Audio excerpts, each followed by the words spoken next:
Again, proud of the guys. As you probably saw, we had some some lineups out there that we hadn't had a lot, but the guys keep adjusting, playing off each other. But the 2 days of prep, the intent was great. They remembered after seeing it at Air Force how quick and how fast those guys cut and how they read each other and play off each other. So understood that our energy just had to be high as it's been all year. And also understood that you got to guard for 30 seconds regardless. Even at any point in the game, they're going to run their stuff. They're going to get a good shot. So the guys knew that. They went into it. Mike Nuga plus 31, with only 9 points is pretty impressive. But a really efficient game offensively, especially considering the way we started.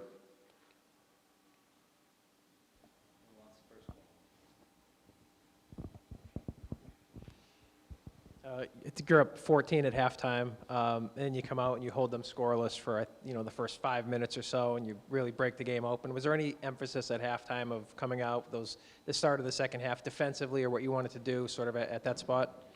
Absolutely. That was an emphasis we talked about at halftime was, getting out there and continuing the momentum. We didn't get off to a great start for the first 7-8 minutes, but we finished the last 12 or 13 minutes pretty well, and we wanted to keep that going. But a lot of that is also, having played against them for a half, I think the guys did a really good job initially in the second half of forcing long contested jump shots, and they had a focus and an emphasis on Taylor, understanding that Walker was going to try to get going quickly. But they did a really good job, didn't give up any offensive rebounds in that stretch, but then offensively got some to go early, and I think that that seems to get our guys going when we're scoring it and moving it. And I thought that, obviously the difference in the game was kind of that first stretch in the second half. Kevin, huge win tonight. You brought in a lot of different guys this offseason, obviously something that's not normal, bringing in that many transfers. Would you say that the guys are finally trusting in your process and also believing in each other and being able to play better together? I think there's probably some of that, but we've only had 3 guys playing every game. So a lot of it has been different lineup combinations, different stretches of kind of what we're asking them to do. But from day one, they've been great. They come into work every day. They've got smiles on their face. They enjoy working hard. We enjoy being around them. I don't think every staff in the country can say on February, whatever today is, that they truly enjoy being around the guys at this point for as long as we are. But they're great guys, and they just continue to work hard, and they continue to work together. Jordan and Keyshawn getting a little bit of foul trouble tonight, so we're asking Bake to do something that he hasn't done. He didn't get 1 rep of that in practice. We had Royce and David out there for a little bit. We didn't have 1 rep at practice of Royce out there switching with the guards, but they don't ever bat an eye. They're just like, okay, what? And I brought it up to Royce. I was like, you're going to go out there and you're going to be switching with the guards. And he said, okay. There wasn't any, coach, I hadn't done that or anything like that. So it's fun to be with them. It's fun to coach them.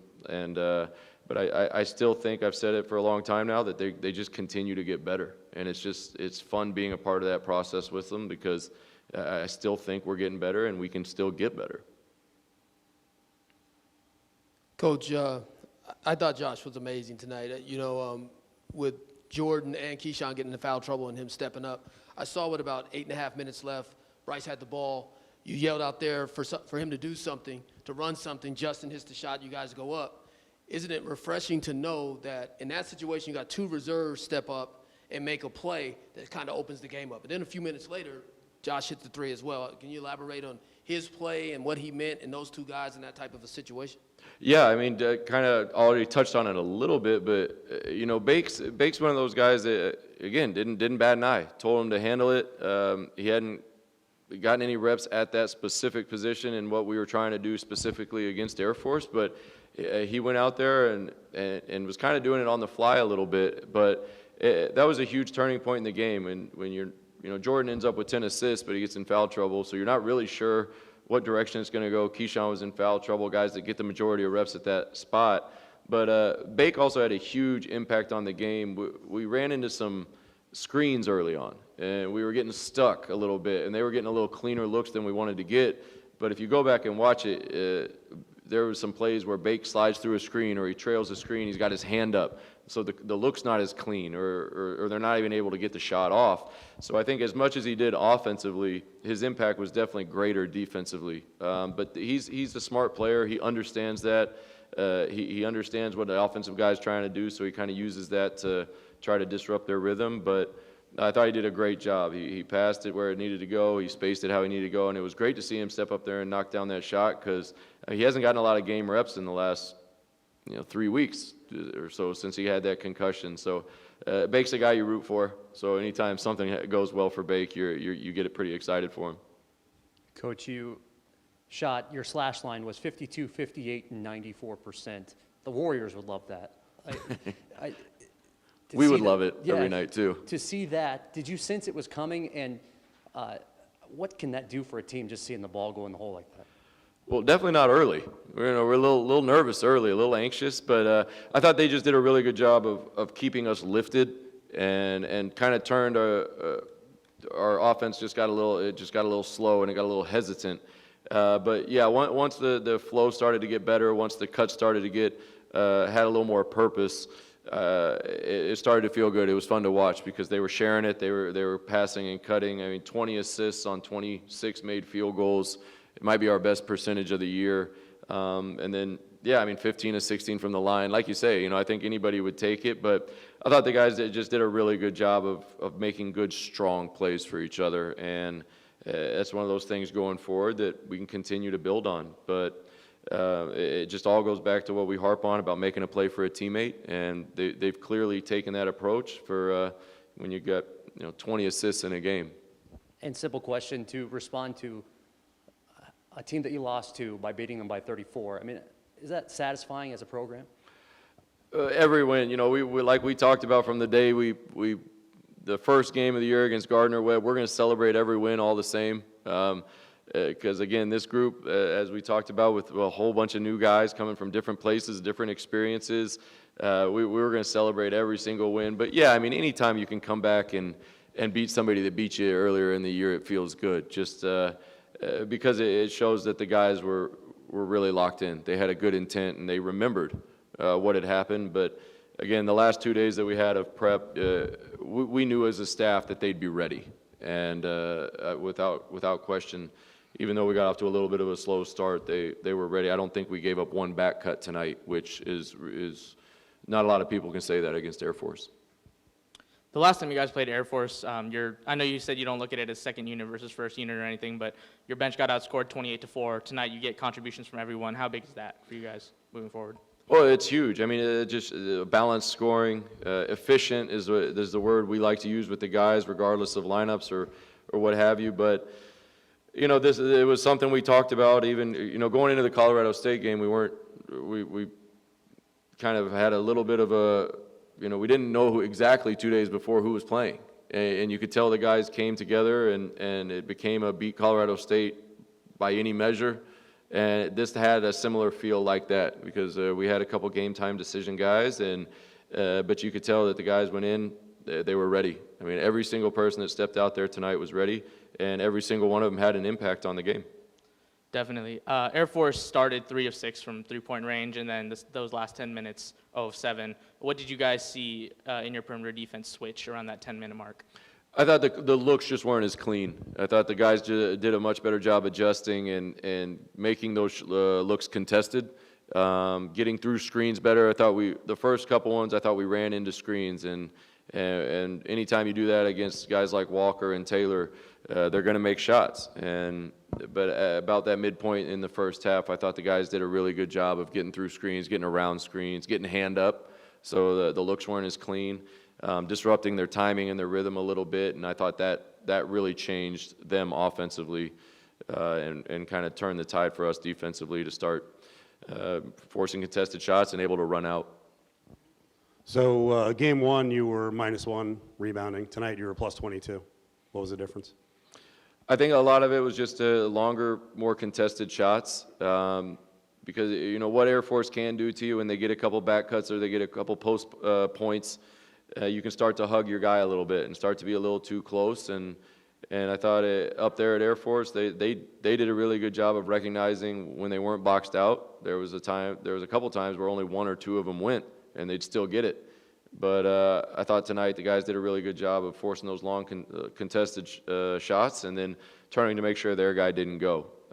Because, yeah, I think, having 30 defensive rebounds, only going 4 offensive rebounds to a team that takes a lot of long shots, it'd be almost fair to say, they're going to get a handful more than that because there's a lot of long shot, long rebound type scenarios. But again, I mean, it's kind of it's fun to watch Royce when a shot goes up because it's like sometimes, you're just watching an elite athlete just go and jump as high as he can every single time.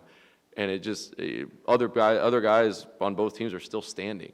And he's already halfway up in the air to get it. He gets what we call 10-foot rebounds a bunch, and you can trust that when a shot goes up every time, Royce is going to go after it. Can you talk about McCabe and the way he's dishing the ball? I think he's up to last 4 games, 27 assists, 3 turnovers. Tonight was 10 and 0, and he had some fancy passes tonight. Yeah, you're going to get that with Jordan. He's not shy of the flair, which we have no issue with. We enjoy it, but if you can do it with no turnovers, that's even more special. He had a great game. I got in a little bit of foul trouble, but hit a big 3 on the right wing, for us in the second half. But 10 assists, 0 turnovers. He's done a really good job this year of just continuing to learn his teammates, finding out where he can get them the ball, how he can create an advantage for them. And the best part about Jordan is usually when you see guys that are high assist, low turnover guys, they won't make the hockey assist, because I'm sure if we go back through it, he's going to have 2 or 3 hockey assists tonight as well. Sometimes guys that are creative and can see the game the way Jordan does, they only want to make the pass that gets them an assist, but he makes those passes early that don't, and I think they open things up so that later he can make some of those passes like you talked about, a little fancier. All right, thanks, guys.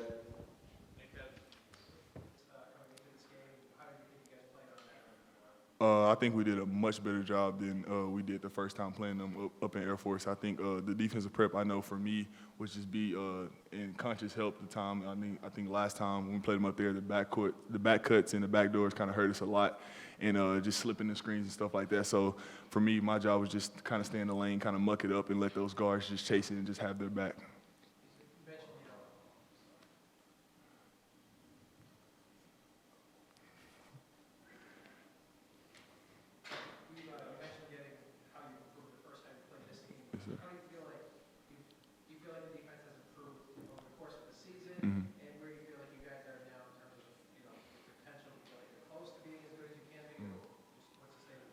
I think we started off really, really good defensively, and then we kind of hit a bump in the road. So I think just getting back to it, just getting back to what we do, repping, creating, and building the right habits every day in practice. And I think just over the course of the year, I think our defense is going to really, really be our anchor. That's something that over the course of the summer we came in, we really focused on as being a new team. So I think if we really, really lock in on our defensive end throughout the course of the season, going into the conference tournament and all that thing, it'll really help us.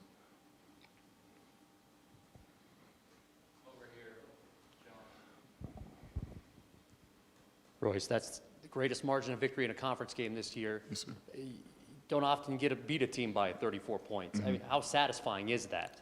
It's good, but I think we're at a point where we know what kind of team we want to be. We know our aspirations as a team that we set out to do. I think it's a great team win. We never take no victory for granted, but we want to continue to grow and continue to improve as a team. So I think it's a good thing to get back in the winning column, but it's also something that we just want to continue to build and continue to do better. Mike, can you talk about that Utah State loss and just the kind of flip, the fire it put in y'all to respond? I think that, just knowing that that was a game that we could have won and that we didn't play to our best potential, just lit a fire under all of us. And when we came into practice, we practiced with that same fire that, we just lost the game. We have another chance to get a team that beat us. And, we just practiced with that same fire, and we came out with that same intensity, and we got it done. Boise State coming up. What's the focus this week? Same focus. We're focused, same preparation. We know we're playing a great team, the best team right now in our conference. So, we're just going to buckle down, get to practice, and focus on what we got to do, and come out and play the game. Are you proud to see your guys just step up this whole season with Donovan and Vic being out? Yeah, it's like this whole season's been a roller coaster. It's like sometimes we don't even know who we have. So it's amazing just to see, Reese is coming off the bench playing good minutes for us. Dave is playing good minutes for us. And, I'm just proud of all the guys just being ready for their opportunity and just taking advantage of it. Last time you guys played Air Force, the second unit got outscored 28-4. You guys come out here tonight and, get contributions from everyone. How good is that to see, especially considering the last time you guys played them?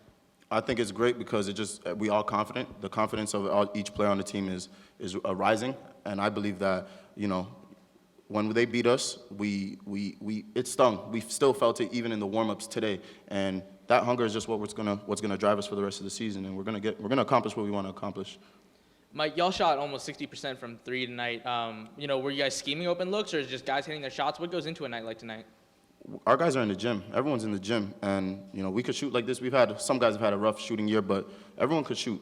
We have guys who are in the gym consistently working, and our work is just showing. So, I don't think we turned anything on or anything like that. We have great players, and we're coming around right now.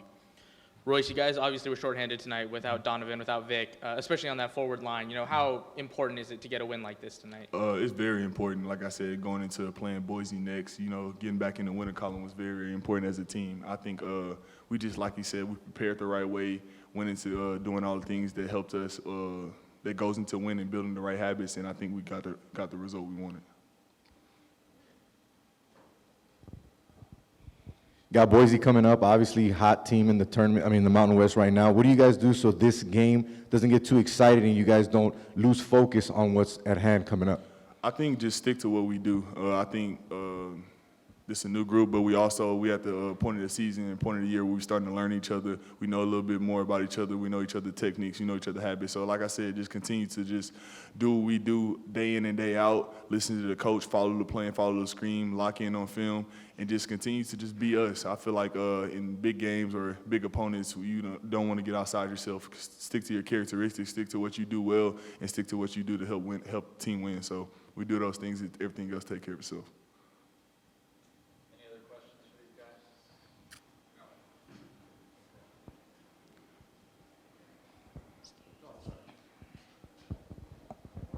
Real quick, Royce, you guys kind of started a little bit slow, obviously, but, things really turned around that 10-minute mark. Did you see something change in particular, or what do you think led to that spark? I think guys just kind of settled in. I think we knew that this game wasn't going to be easy, so I just settled in, started making the right reads, making the right plays, getting their feet under them, stepping into shots, knocking them down, and then I think the course of the game just kind of took over. Thank you. Thanks, y'all.